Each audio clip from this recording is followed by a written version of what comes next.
few rockers shocked quite like Kiss, with their blood-spitting, fire-breathing and stage pyrotechnics. And few bands are as instantly recognizable as their stellar back catalog. Kiss's black and white makeup is so iconic that even today's superstar performers, such as Taylor Swift, have copied their style.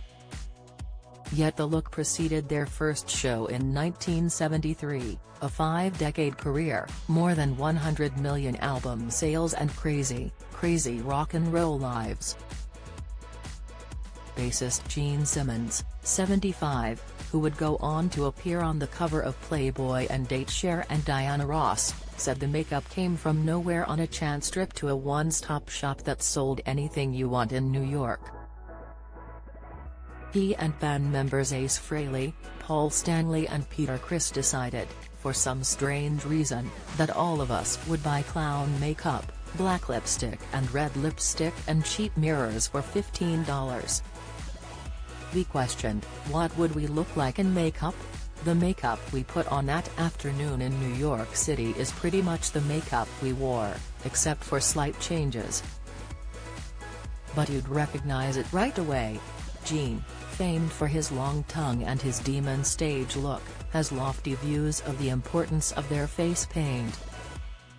He asked, "Have you heard of Mount Rushmore?" "Yes. But could you name who was on it? These are monuments that have been around for hundreds of years. Everybody knows them, but can't name them, and everybody knows what Kiss's faces look like, too. Even if you hate the band, people will go, oh yeah, the guy with the tongue?" Anywhere you go. Even Taylor Swift and her band fully dressed in Kiss stuff. And Keith Urban, too. The band, whose hits included Crazy Crazy Nights and I Was Made for Love and You, called it a day in December on a farewell tour which culminated at New York's Madison Square Garden. On a Zoom call to this newspaper, Gene, who grew up in Israel, spoke of his success opening doors he never imagined was possible. One pinch-me moment came for him when he was on the cover of Playboy magazine in March 1999. He proudly described himself as one of the only men to have ever done so.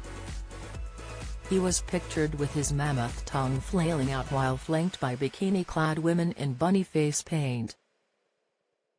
Gene, who reckons he has slept with close to 5,000 women, recalled fondly going to Hugh Hefner's Playboy mansion a number of times. He said, "The mansion was like going to a bakery when you're addicted to food. Generally speaking, you just go, oh yeah, I want that over there. It's where I met Shannon on my birthday in 1983. That was over 40 years ago. It was the craziest place." Shannon, who had lived at the mansion with other bunnies, was named Playmate of the Year in 1982.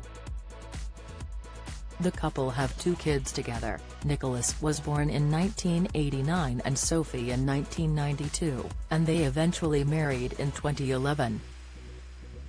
The family dynamic was famously aired on their hit reality TV show, Gene Simmons' Family Jewels, which had 7 seasons.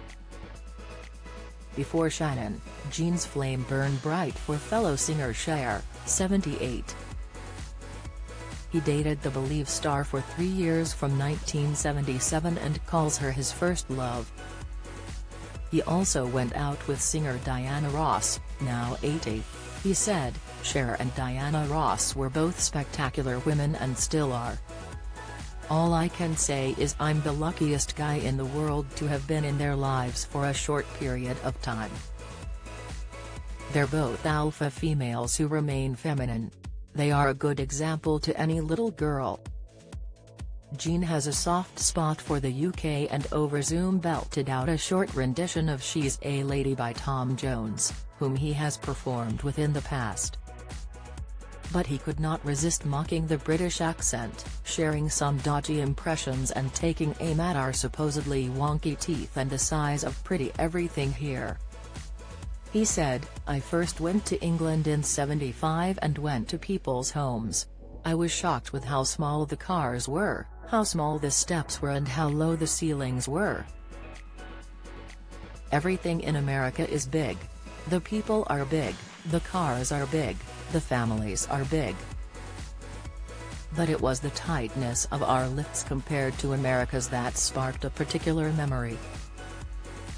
He recalled a scene from the hilarious 1984 mockumentary This Is Spinal Tap when the fictitious band cannot find the stage.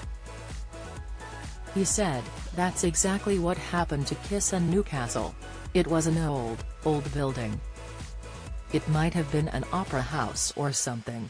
The buildings were built such a long time ago they didn't make space for lifts." After so many years at Rock's coalface, Gene deserves a rest.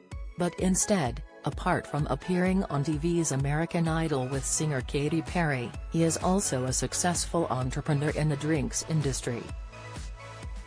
Although not a drinker himself, his money bag brand has vodka and wine products as well as the champagne of soda. He also tours globally with the Gene Simmons Band and dabbles in the world of books and public speaking. He added, "I have to say I'm probably the most fortunate guy. I'm aware every day that I'm happy that I'm Gene Simmons."